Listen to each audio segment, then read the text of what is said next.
Hello everyone, this is Caesar, and today we are going to present to you the task-based approach. So in this case, we are going to present to you the definition, the view of language, the view of the mother tongue, the role of the learners, and finally, the teaching procedures. Hello, this is Nicholas, and we are also going to be presenting the main principles, the theory of learning, the roles of the teacher, the roles of the materials, and the assessment techniques. Also, at the end of that, we are going to be presenting our activities. Okay, so let's start with the definition of this approach. So the TBL or the task-based language approach refers to an approach based on the use of tasks as the main unit of planning and instruction in language teaching. This approach aims to engage communication meaningfully, so it focuses on the process rather than the product, and students learn language by interacting. So in this case, that is why the activities need to involve real communication situations. The principles of task-based language approach were determined on its origin based on the principles of the communicative language teaching movement from the 1980s. Um, Such principles had a logical development that ended up on versions adjusted to this approach. The first three that you are seeing are some examples of those. Activities that aim to immerse students in real communication are essential for language teaching. Second, activities in which language is a tool to resolve meaningful tasks promote learning. And the third one, if language is meaningful to the learner, the learning process will be improved. Of course, there are other principles that are part of this approach.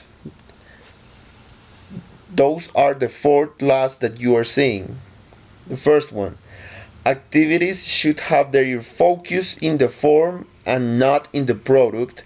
That in order to generate scenarios in which learning can take place easier.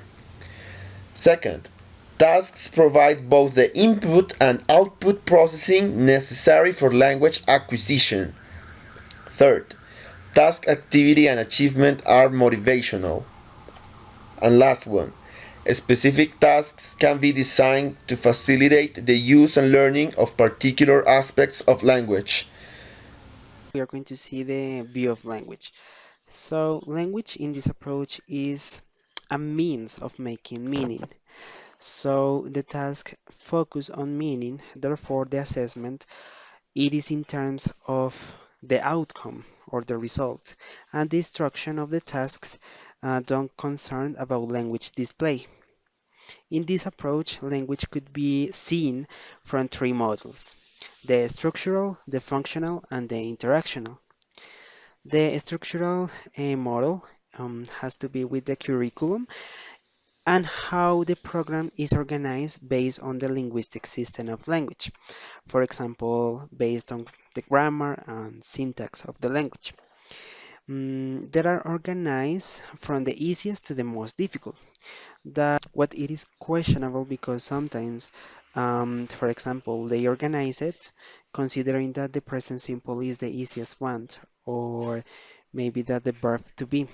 But in this case, it is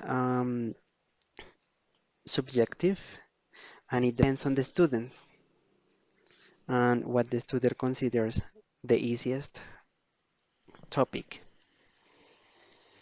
Okay. The second one is the functional criteria that it is focused on the usage of language and what we want to get it with it. For example, we study imperatives when we want to give orders, or the use of the modal verb should to learn how to advise other people. So in this case, it's not that focus on the structure of the language, but in the intention that we want to give in our speech. Okay, the third is the interactional criteria. That in this case, this is more complex than the previous one, and it involves um, communication situations that needs to be real.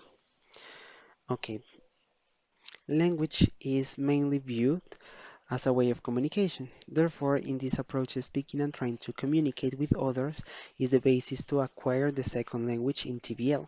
Hence, most of the activities in this approach involve conversation.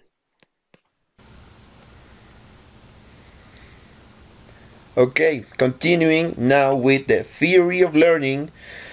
As stated before, even though the TBLA shares some assumptions about language teaching with the CLT, there are some additional principles that enrich this approach as we stated before. Now we are going to explain them better. So, the first of all states that tasks are a tool to generate the necessary input and output processing in language acquisition. Some theories tend to benefit the first one above the second, but in the real thing is that there are some experiences from teachers around the world that showed that extended immersion in input processing is not enough to engage a full language development. So, of course, in this case, tasks are implementing tasks is essential to have a fully articulated language learning system because these ones foster students to understand and produce language both at the same or on a not on a very big difference level. Tasks are not only a pivot to understand and produce language, they are also a link between the negotiation of meaning and of focused conversation. In short words, that means that they help a learner improve their acquisition of utterance. A second aspect that is very important related to the theory of learning is motivation, because motivation is a factor that is inherent to tasks because they make learners use authentic language.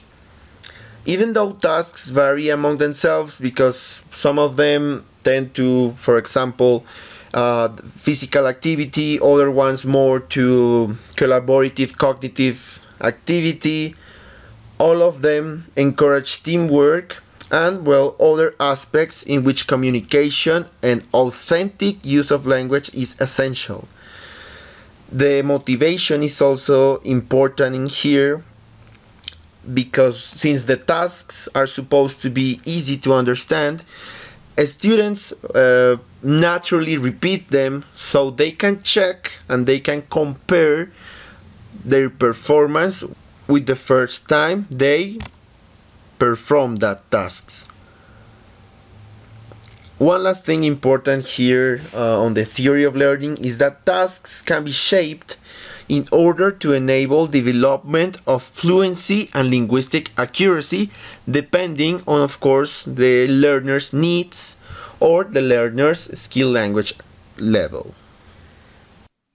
Okay, let's continue with the model tongue. So in this approach, many teachers consider that if the students used the first language, they will become dependent on this language. Therefore, there will be a limited command of the target language. A non-threatening environment is essential for the second language learners to learn the target language. This is the monolingual approach that has been common in English teaching methodology. Advocates for this monolingual approach to teach English hold that just because they assume they consider that the language being studied should be as far as possible the sole medium of communication in any given environment. In English teaching classrooms, the only language allowed should be the English. Now, the belief after this viewpoint may be that the exclusive focus on this target language will maximize the learning of the language. Now we are going to start explaining the roles of the teacher that are the ones that you are seeing right now. The first one, selector and sequencer of tasks. The teacher is also the creator of the tasks. The creation process is logically conditioned by the learner needs, interests, and language skill level.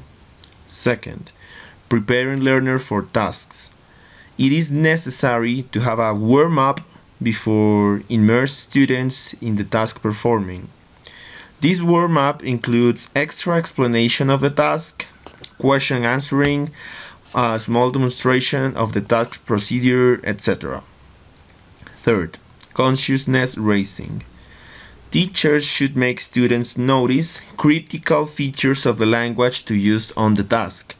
This shouldn't be done through a grammar lesson, but through an activity that highlight the form rather than the content. Okay, let's go ahead with the roles of the learners. So the first one is the group participant. So in this case, many tasks require to work in pairs or in small groups. For those students who are not accustomed to it, it is necessary the adaptation because it is necessary for them to learn how to work in groups. The second role is being a monitor, and that means that they need to analyze language. They need to attend both the message in the task work and the form in which such messages typically are delivered. Now, the third last is the risk taker or the innovator. And basically, it's the skill of guessing from linguistic and contextual clues, as well as asking for clarification and consulting with other students. Now we are going to explain the roles of the materials that are the two that you are seeing right now. The first one, pedagogic materials. In TBLT, the task designer or the teacher is limited by his imagination only to create material for a lesson. Nevertheless, that limit is conditioned by each classroom space and learner. For that same reason, some texts can be used to guide the task creation process. Second, realia. Realia refers to the use of real material to support a teaching process. In TBLT, realia is a resource that, added to a task, can be the origin of a good task based lesson. An example of realia can be the use of newspapers, television channels, internet videos, in which learners can find authentic use of the language objective. Let's continue with the teaching procedure. So, this procedure was established by Willis in 1996, and it is formed by three components. One is the pre-task, that it is the introduction to both the task its topic. In this case, the teacher helps the students to understand the theme and the objectives of the task. Um, Additionally, students may do a pre-task, for example, a topic-based uh, word out games. Another aspect is that teacher may highlight useful words and phrases, but without giving new instructions or teaching new structures to students. As third aspect is that the students can be given preparation time to think about how to do the task. And finally, they can hear a recording as an example to have a sort of guide list to at the moment that they will doing the activity. The second component is the task cycle that it is formed with four categories. So the first one is the task, and in this case, so as I mentioned before, it's neat in pairs or in groups, and students needs to be given a chance to use whatever language they already have to express themselves. So in this case, that students can do mistakes. It is okay to do mistakes. Teacher actually is not there to correct them in this stage. And can also see that what it is important is that the students could or try to communicate using the target language. The second characteristic or aspect is the planning. So in this case, need to prepare for the next stage, and is when they are asked to report to the whole class how they did the task and what the outcome was. So in this case, students draft a rehearse about what they want to say or write. Teacher goes around to advise the students on language, suggesting phrases and helping students to polish and correct their language. And additionally, if maybe they were asked to do a writing activity, teacher can encourage the peer editing and the use of dictionaries. Okay, let's continue with the third aspect that is the report. So in this case, teacher asks one or two pairs to report to the whole class so everyone can compare findings and being a survey, comment, and add extra points regarding this activity that was reported. Now the last one is the post-tasking listening that in this situation, in this stage, students listen to a recording of fluent speakers doing the same task and compare the ways in which they did the task themselves. Okay. The last component that we have in this teaching procedure is the language focus. So the first aspect is the analysis. So in this aspect, we can see that the teacher sets some language focused task based on the text students have read or in the transcripts of the recordings they have heard. Teacher starts students off, then students continue, often in pairs, and teachers goes around to help. A student can ask individual questions, and the teacher then reviews the analysis. Okay. And the final aspect, it is the practice. So teacher conducts practice activities as needed, based on the language analysis that they have already done. Or, for example, using the text and the transcript that the students has already produced. Practice activities can include, for example, choral repetition, memory challenge, matching words or verbs with the subject or objects. And additionally, it could include as well research phrases in the dictionary came typically from the text or the transcript. Okay, we are going to continue now with the approach techniques. So, there are going to be three that are the principal ones. So, the first one, it is called typology for task design. So, in this case, we have several options to choose: listing, ordering, comparing, creative tasks, project work, sharing personal experiences, anecdote telling, problem solving. What is important to do in this technique is to select the topic and establish it properly so that students can work on the outcome correctly and with the aims the activity initially had. The second one, when creating a task, one should have in mind that the task can be divided into a framework composed of pre-task, the task cycle, and the language focus. It is possible to find within each one particular techniques. For example, in the pre-task stage, students should be exposed to the language, and also here they should have the opportunity to recall what they already know in order to warm up for the task. In the task cycle, the students should be exposed to writing and speaking activities.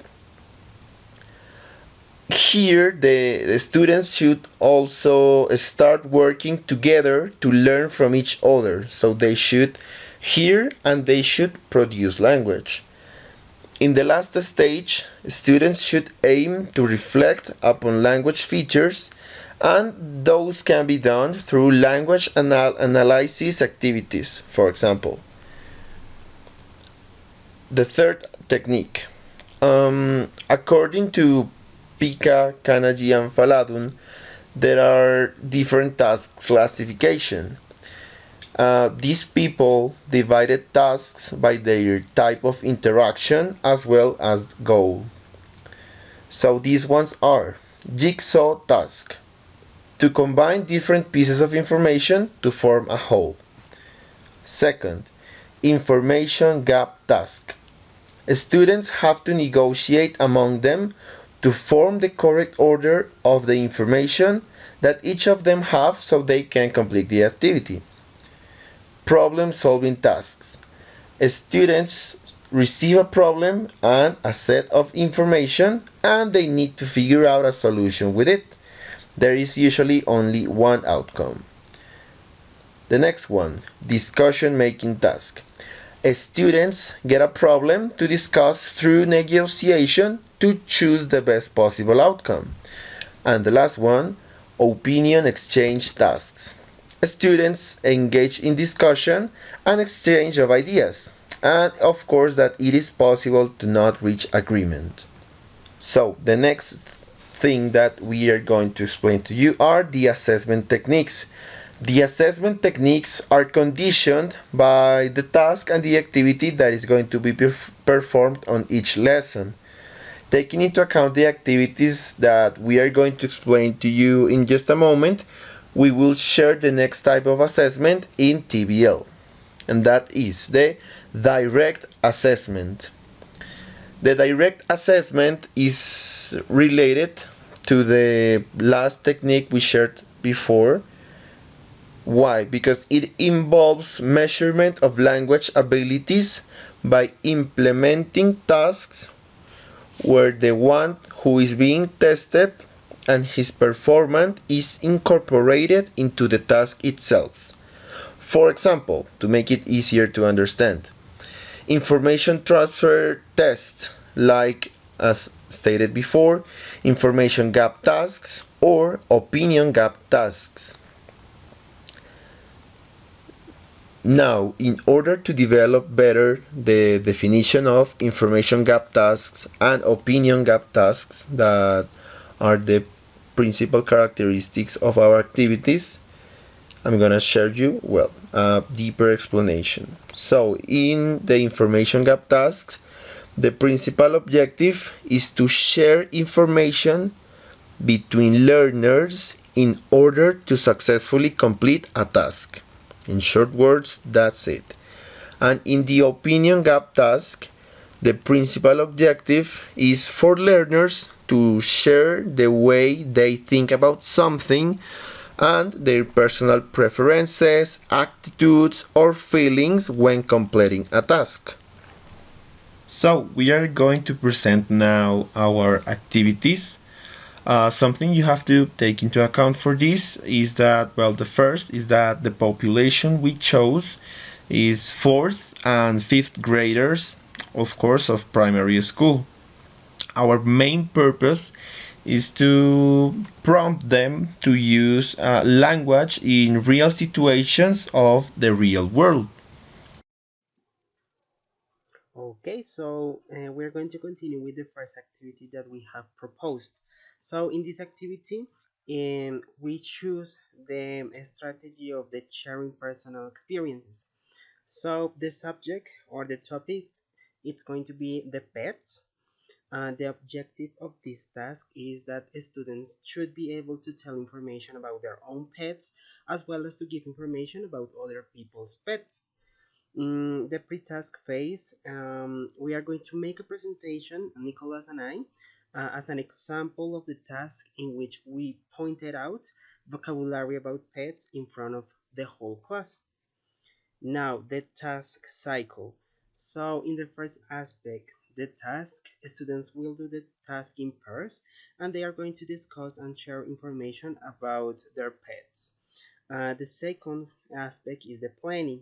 So in this stage, students are going to prepare an oral presentation about their classmates' pet story. For this activity, it will be necessary for them to get to know what animal their classmate has, when they got it, how it looks like, how it is like, what the pet enjoys to do the most, and finally, why their classmate loves it. Um, the next stage is the report. So, in this, each member of the pairs is going to exchange their pet's information and they will present it in front of the class. Um, Last but not least, we have the post tasking listening. So in this stage, one of two pairs are going to be recorded for the students to have a record about the use of the language during this activity. Okay, let's continue with the language focus. So in this component, first we are going to start with the analysis. So in this stage, students are going to analyze their presentations record or transcription to review vocabulary, new words, phrases, and so on. Additionally, we could help in order to correct some mistakes, and so the students will be able to use these structures in future situations. Okay, the next component in this language focus is the practice. So at the end of the activity, we could emphasize the new vocabulary that could be used in the same situation, as well as expressions commonly used by native speakers to refer to their pets. Additionally, we have prepared, a matching activity in which students may connect the noun with their meaning based on all the vocabulary and the activity that we had done previously. Okay, now I'm going to explain our second activity. The objective on this one is well, students should be able to share their opinion and they should be able to tell the way they feel working in groups sorted by gender. That led us to the topic of this activity that is going to be interaction between male and female students. First of all, the pre-task phase. Um, as we explained before, this task, sorry, this step, this phase. So, as stated before, this state. So, as stated before, this phase has to have a warm-up activity so that students don't get called directly to the task itself. So in here on the pre-task phase, the teachers are going to share stories. Well, the teachers in this case are Caesar and me. We are going to share stories about when we had to work with people in situations in which gender was a reason to be classified. These stories should show that gender is not a reason to judge if a person is capable of solving a problem or not. These stories, for example, can be from when we were on school and we had to be sorted by gender, or for example, when you go on, on vacation and there are activities like men versus women, and well, they are not just, and you just have to, well, compete against each other. Continuing with the task cycle, first on the task part, students will make two groups. Those groups will be divided, well, female and male groups. They are going to be given a problem and they will need to find a solution. This problem should be easy and fast to resolve to avoid misunderstandings, but the problems should still make them, well, discuss about the resolution. In this part, students should find the only possible resolution for this problem, and after, well, they resolve the problem, or after they attempt to do it, they are going to make they are going to make new groups that are going to be created from the original, and those groups are going to be mixed. So there are now going to be both female and male students on the groups, and they are going to try to resolve a similar problem. These problems, taking into account we are referring to 4th and 5th graders from primary school, should be related to their environment. For example, the way the people is organized when they go to their breaks, or for example, the way that garbage is handled on the court or on the school in general. Another problem that can be solved by them is the way they organize for events, like for example English days, or for example holidays like the Independence Day. Continuing with the planning part, students, after trying to resolve or after resolving the problems, they are going to write down their opinion to share it with the class. The students should also have ready another piece of paper so that they can write down the opinion of other students. On the next part is the report. So in this part is when they are going to share their opinion about the way the problems were handled in the groups. They are going to share their opinion on how they felt, their attitude when they were trying to resolve that problem. In this case, the teacher is going to be guiding the activity so that all the students share well their opinion, and also the teacher is going to make sure all the students write down at least one opinion from another student. As the last part, the language focus on the analysis. After hearing each other's opinions, students should be able to differentiate the way each other thinks and also the way on how they express themselves.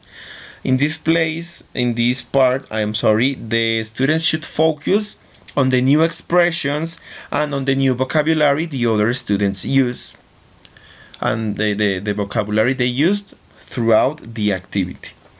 And finally, on the practice, students are going to take a look on each other's papers where they wrote down the opinion of the people, and they are going to try, well, to tell what is the most common way to share agreement, to share disagreement, to share your opinion. And of course, in this, the teacher is going to be an active participant in order to help students understand each other's expressions. That's going to be it for our activities. Thank you.